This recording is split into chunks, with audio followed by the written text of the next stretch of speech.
A crise internacional dos fertilizantes ameaça o campo, mas a solução para proteger a sua lavoura pode ser brasileira. No programa de hoje você vai conhecer a nova tecnologia, uma tecnologia aí revolucionária que a Embrapa está desenvolvendo para garantir o futuro do nosso solo e garantir a rentabilidade da sua safra.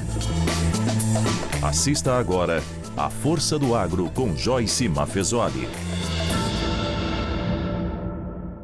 Caio de Teves Inácio, pesquisador da Embrapa Agrobiologia. Seja muito bem-vindo, Caio. Obrigado, Joyce. Obrigado a todos. A escassez de fertilizantes fosfatados, agravada por conflitos geopolíticos e pela concentração da produção em poucos países, é um sinal de alerta para o agro. Entretanto, uma luz está surgindo com uma nova tecnologia em desenvolvimento pela Embrapa. Podemos dizer que não há fosfato suficiente para atender a demanda global? Podemos afirmar isso, Caio? É um exagero, né, dizer que não há fosfato suficiente para atender a demanda. Não há um horizonte de escassez, né? Existem reservas suficientes. O problema reside mais na oscilação de preços, muito em função de problemas logísticos e geopolíticos relacionados a alguns conflitos globais, né? Mas escassez não, nós não vivemos uma escassez e não é algo no horizonte, né? O problema é mais oscilações de preço que podem afetar o custo das nossas importações. Por falar em conflitos, nós já falamos aqui outras vezes, mas para quem nos acompanha, quem não viu outro programa, ou até para frisar mesmo, explica para o nosso público, Caio, como esses conflitos na Ucrânia e também no Oriente Médio afetaram o mercado mundial de fertilizantes. Bom, o mercado é concentrado muito num único país, né, que detém a maior reserva mundial, que é Marrocos, com 70% da reserva mundial. Então, especificamente sobre fertilizantes fosfatados, muito grande nesse sentido, né? Nós temos a Rússia também, que produz nitrogenados e também exporta fosfatados, mas ela continua exportando. O que acontece muito é a China reduziu as exportações dela, e isso afetou tudo que a China faz, né? É grande. Então, a China era um exportador, ainda, né, um exportador de fertilizantes fosfatados para o Brasil, e reduziu essa oferta para o mundo todo. Então, isso já afeta os preços, né? Temos outros problemas logísticos, né, em função dos conflitos no Oriente Médio, que afetam a navegação. Mas nossa principal fonte os principais países que exportam para o Brasil estão ali no norte da África, Marrocos, e norte da África, Egito, que aí não o problema não é tão evidente. Por que o fósforo é um dos nutrientes mais importantes para a agricultura?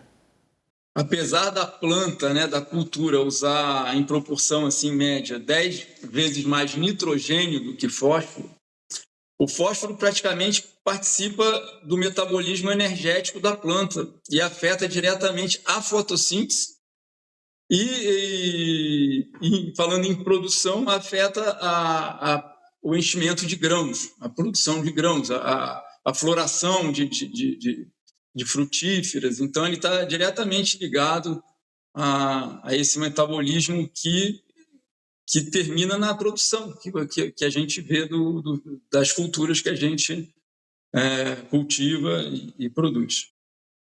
Comentando o que o Caio falou anteriormente, explicando aí o porquê os conflitos acabam afetando o mercado de fertilizantes, cerca de 75% do que é utilizado aqui no Brasil é importado, é uma dependência aí que acaba representando um risco aí para o agro brasileiro. Os principais gastos para o produtor são nos insumos. Agora, como você falou aqui, não é escassez, mas pode afetar no preço do fertilizante. E sempre que afeta o preço do fertilizante, o preço do insumo para o produtor, acaba refletindo também para o consumidor. O preço sobe também para os alimentos, para o consumidor final, né, Caio? Ah, sim, né? A adubação, né? O uso de fertilizantes, ela, na média, aí, representa 30% do custo da produção de uma lavoura, né? Então, é um custo importante, né? E está diretamente ligado à produtividade, né? Mas, então, um aumento no preço dos fertilizantes, essa oscilação prejudica muito o planejamento do produtor, né? Pode comer o lucro do produtor, né? Naquela safra. Por isso, o Brasil tem o Plano Nacional de Fertilizantes, e esse plano começou a ser pensado antes ainda da Covid, da pandemia da Covid, e ele já está em andamento, que visa fomentar ações e investimentos para que o Brasil diminua essa dependência, né? Para que o país diminua essa dependência. Caio, desse cenário é da importância dos fosfatados para o produtor, a Embrapa, ela está apresentando uma alternativa aí, que seria a Estruvita. O que é? Como que ele é produzido? Isso. A Estruvita é um fosfato de magnésio e amônio. Então, tem na sua composição fósforo, cerca de 12% de fósforo, que é equivalente a 28% de P2O5, né, que é a unidade que a gente usa para fertilizantes. Tem 5% de nitrogênio e 10% de magnésio. É um mineral, né? É um mineral concentrado. Ele puro se assemelha, a Estruvita pura se assemelha muito ao MAP, que é um fertilizante muito conhecido, muito usado, né? O monoamônio fosfato. A diferença é que a Estruvita, ela tem algumas diferenças, né? Como fertilizante. Ela não é solúvel em água, menos de 3% solúvel em água, então ela é considerada um fertilizante de liberação lenta para o solo. E ela também tem uma reação alcalina, o que é muito favorece muito a química desse fertilizante nos solos tropicais, altamente intemperizados e com alto potencial de fixação de fósforo. Então, a rigor, a Estruvita é o que nós chamamos de um fertilizante tropical.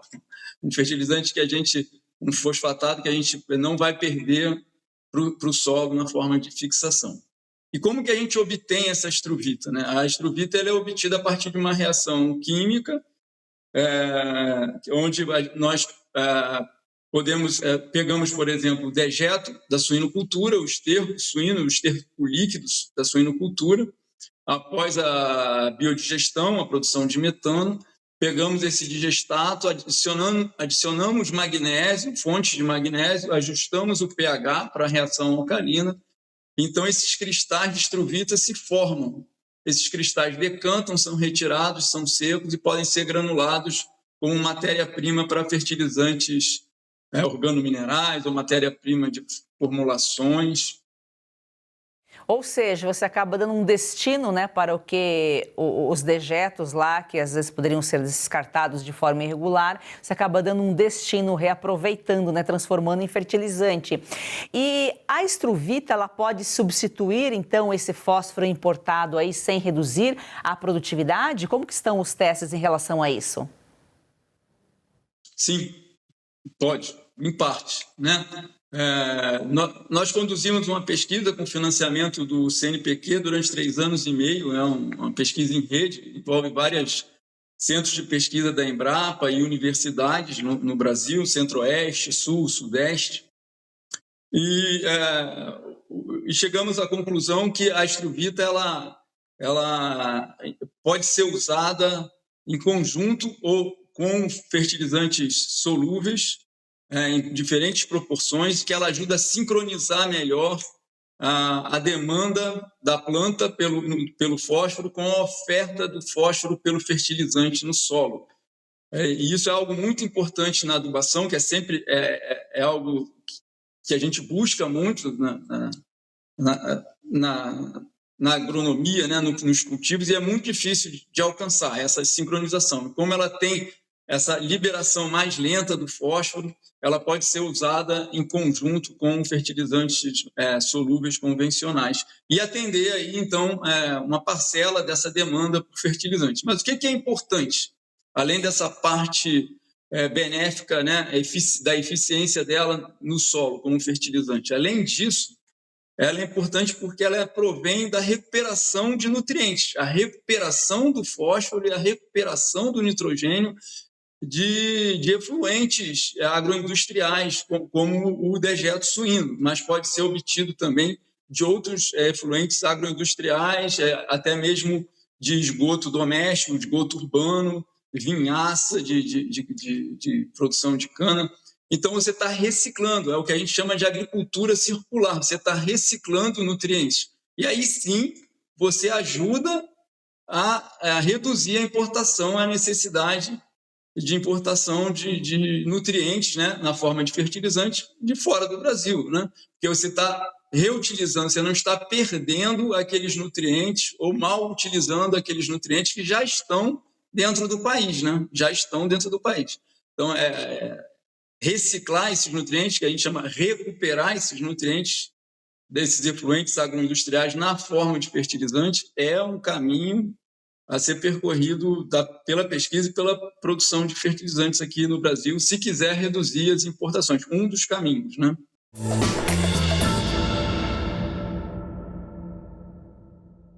Agora nós vamos falar de Red Silver, as panelas que não precisam de óleo e trazem a facilidade e saúde para sua casa. Eu não sei se você sabe, mas aquele pouquinho de óleo na comida, a longo prazo, pode provocar, sim, ganho de peso, pressão alta e até doenças do coração. Mas com Red Silver, você cozinha sem óleo e nada gruda. Preste atenção nessas imagens. As panelas Red Silver são a solução para o seu dia a dia, porque fazem todo tipo de comida de uma forma mais saudável e sem usar nenhum tipo de óleo. Revestida com material antiaderente, ultra resistente que não gruda, promove um deslizar dos alimentos e não solta resíduos. São sofisticadas, leves, fortes e possuem um design elegante.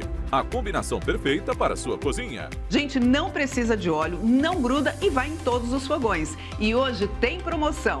Compre agora pelo QR Code com até 64% de desconto no kit padrão, com 4 panelas mais 4 tampas, igual a esse aqui, ó. Sai por 12 parcelas de R$ 62,25 com frete grátis. E com apenas R$ 10 a mais na parcela, ou seja, 12 de R$ 72,25, você leva o kit família, que conta com assadeira e com panelão de 28 centímetros com tampa. E ganhe de presente este kit com 4 utensílios de silicone para deixar a sua cozinha mais completa. É uma oportunidade única. E detalhe, usou 30 dias, não gostou? Receba todo o seu dinheiro de volta. É satisfação garantida. Compre agora pelo QR Code ou acesse redsilver.com.br/oeste. Ou, se preferir, mande mensagem no WhatsApp 11 97661 8704. Eu vou repetir, 11 97661 8704. Compre agora e leve saúde, facilidade e praticidade para sua casa.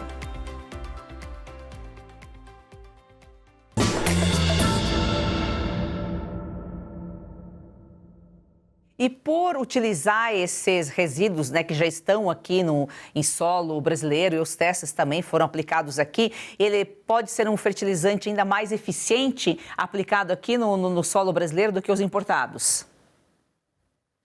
A nossa pesquisa apontou para isso, né?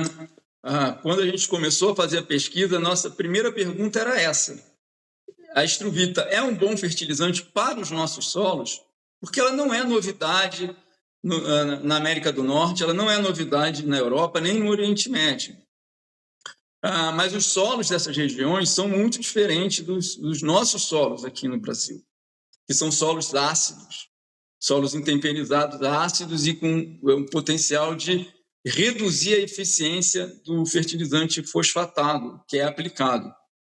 Então, a Estruvita ela tem características opostas a um superfosfato simples, ou um superfosfato triplo, ou um MAP. Quais são essas características opostas? ela não é solúvel em água, completamente solúvel em água. Então, ela libera o fósforo mais lentamente conforme a planta, durante o ciclo, conforme a planta vai precisando desse fósforo, né? Como ela não libera esse fósforo todo de uma vez no solo, menos fósforo fica disponível para perda pela fixação química do fósforo nos solos tropicais ácidos, né? E os fertilizantes convencionais, eles são ácidos também. Então, eles até promovem, de certa forma, eles promovem essa fixação no solo, eles não ajudam muito, por isso que a gente faz calagem, né? Para reduzir a acidez dos nossos solos. E a estruvita, ela já tem uma reação alcalina no solo. Então, ela ajuda ali a regular o pH em volta do grânulo do fertilizante, impedindo que o fósforo seja fixado quimicamente nas argilas ácidas do solo. Então, é algo que a nossa pesquisa apontou. A gente está agora, a gente tem esse resultado qualitativo, agora nós estamos continuando com a pesquisa para termos resultados quantitativos a esse respeito, né? Mas os nossos resultados de experimentos em campo têm apontado, têm até surpreendido a gente. Não que a produtividade seja excelente, mas em não perder produtividade usando a estruvita. E qual é o próximo passo, então, aí? Agora são os resultados quantitativos. Isso deve levar quanto tempo até o produto chegar ao mercado? Eu espero que não leve muito tempo. No estágio que nós temos, nós já montamos uma unidade de produção piloto, um protótipo, na Embrapa Suínos e Aves, e estamos em conversa com empresas interessadas em adotar essa tecnologia no Brasil. Então, hoje, se me perguntarem, tem produção de estruvita no Brasil? Não tem produção de estruvita no Brasil ainda, mas a Embrapa trabalha nesse sentido técnico, né, de procurar, desenvolvemos a tecnologia, estudamos o fertilizante nos nossos solos e agora negociamos com empresas que queiram adotar essa tecnologia e iniciar essa produção de estruvita no Brasil. Espero que não demore muito.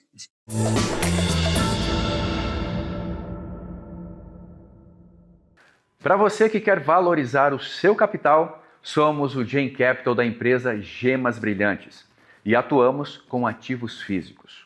Nossa empresa é para você que tem dinheiro parado nos bancos, investe em ações ou em outros mercados que oscilam diariamente. Agora você pode atuar com segurança no mercado de pedras preciosas e joias. Conosco, você vai aumentar seus lucros em diamantes certificados de alto valor e joias em ouro, com retornos fixos mensais acima da média. Entre em contato agora com a nossa central de atendimento pelo WhatsApp 0800 000 4998 ou escaneie o QR Code na tela e seja direcionado imediatamente.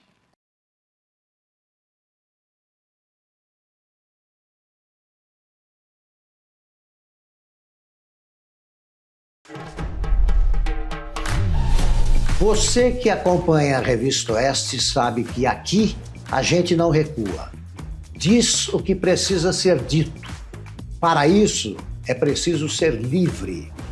A liberdade não é concedida por governos nem autorizada por anunciantes. É garantida por lei, mas só a vigilância do povo garante que leis sejam cumpridas. E o povo, no caso da Oeste, é a multidão de assinantes. A Revista Oeste existe porque milhares de homens e mulheres fizeram essa escolha. É esse apoio direto que mantém a nossa independência. Se você acredita na importância do jornalismo independente, venha fazer parte dessa história.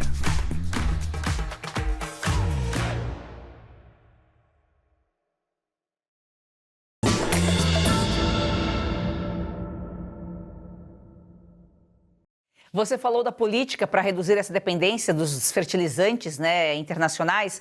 A Estruvita, com certeza, aí é uma realidade, assim que estiver no mercado, para ajudar nesse papel aí, né, com essa responsabilidade de ajudar a reduzir essa dependência. Sim, sim, totalmente. É claro que os volumes de fertilizantes que nós importamos é um volume enorme, né? Mas a Estruvita vai ter, paulatinamente, com a adoção da tecnologia, vai ter um impacto local e regional muito grande, principalmente nos estados e municípios que têm uma suinocultura forte, né? Suinocultura forte. Porque o dejeto da suinocultura tem muito fósforo, tem muito nitrogênio e é uma matéria-prima relevante para a produção de Estruvita em quantidade.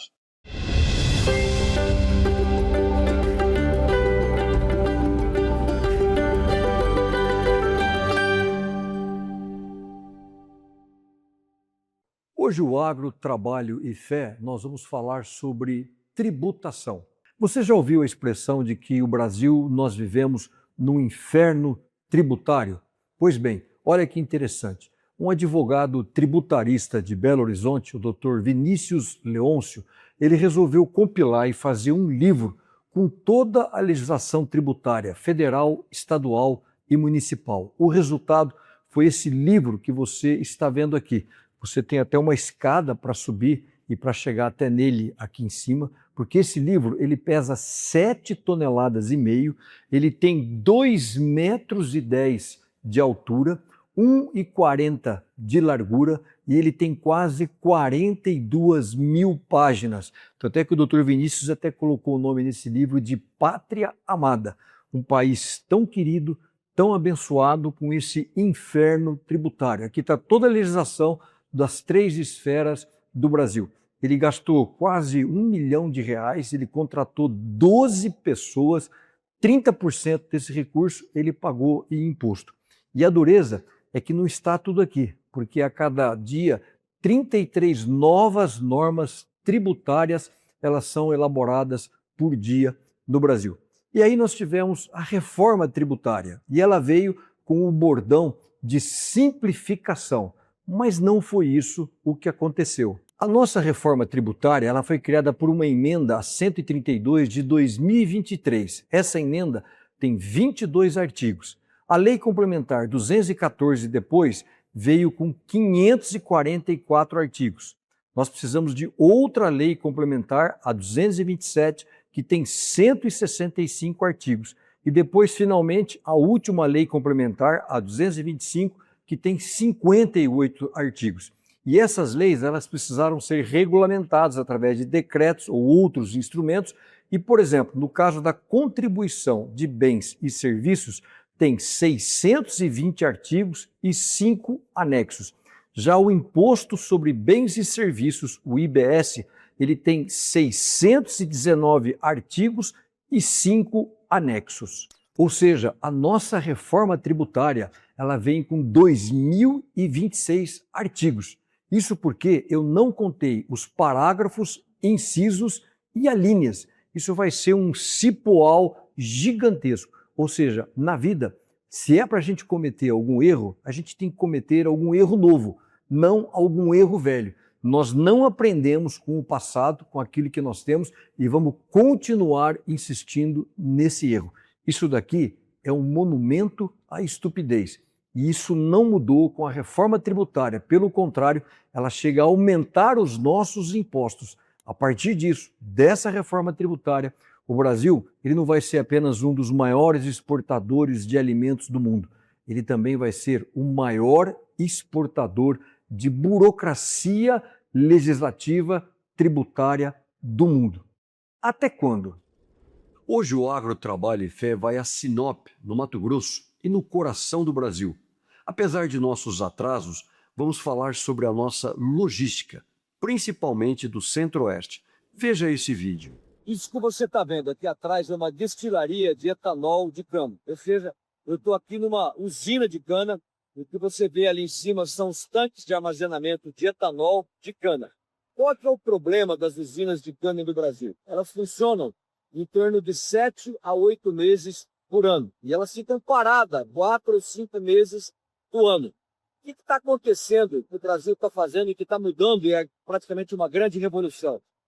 Eu estou aqui em Quirinópolis, junto com essa usina de cana, você mudou todo esse sistema e ao lado, acoplado de uma maneira harmônica, você tem também uma usina de etanol de milho. O que você está vendo aqui, ó, é o silo armazenador de milho, e essas usinas elas trabalham junto, produzindo etanol de cana e etanol de milho. Essa é uma coisa incrível. O maior produtor de etanol de milho hoje é os Estados Unidos. Eles produzem aí em torno de 60 bilhões de litros de etanol de milho, consumindo aí em torno de 140 milhões de toneladas de milho, que é praticamente a safra brasileira inteira produzindo etanol lá nos Estados Unidos. Mas a grande diferença nossa aqui do Brasil é que o nosso milho vem praticamente do milho safrinha. Ou seja, a gente planta a soja, colhe a soja e depois a gente planta esse milho safrinha e vem para cá. Então esse é um negócio extremamente, uma relação custo-benefício muito interessante, porque às vezes essas usinas de cana que ficariam paradas, elas vão funcionar o ano inteiro, elas não ficam ociosas, elas vão ter receita o ano inteiro. E essas destilarias aqui de milho, elas funcionam com o bagaço de cana. Diferente, por exemplo, nos Estados Unidos, onde a maioria é movida a carvão. Então eles aplicam lá dizendo, olha, eu tenho uma venda de um combustível verde, o etanol de milho, só que é gerado através do carvão. Aqui é o contrário. Essa usina aqui de etanol de milho é gerada com o bagaço da cana. Então ela é 100% renovável, ela é 100% verde. Isso é uma coisa que só o Brasil tem. E é por isso que em 2012 a gente tinha apenas uma usina de etanol de milho e agora no começo de 2024 nós já estamos com 24 usinas de etanol de milho que estão produzindo praticamente 20% do total do etanol brasileiro. Então isso é uma coisa incrível. Quando eu vejo uma usina de etanol de cana acoplado aqui uma usina de etanol de milho, eu não tenho medo nenhum de dizer, sem ufanismo, o Brasil vale a pena.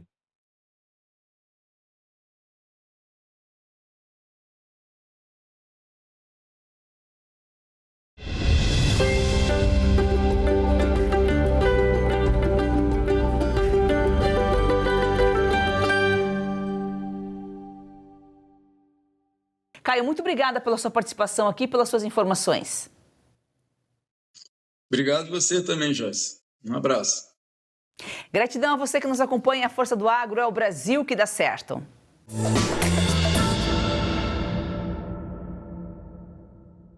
As perdas de alimentos é também um dos desafios do agronegócio, é também porque o agro enfrenta também outros.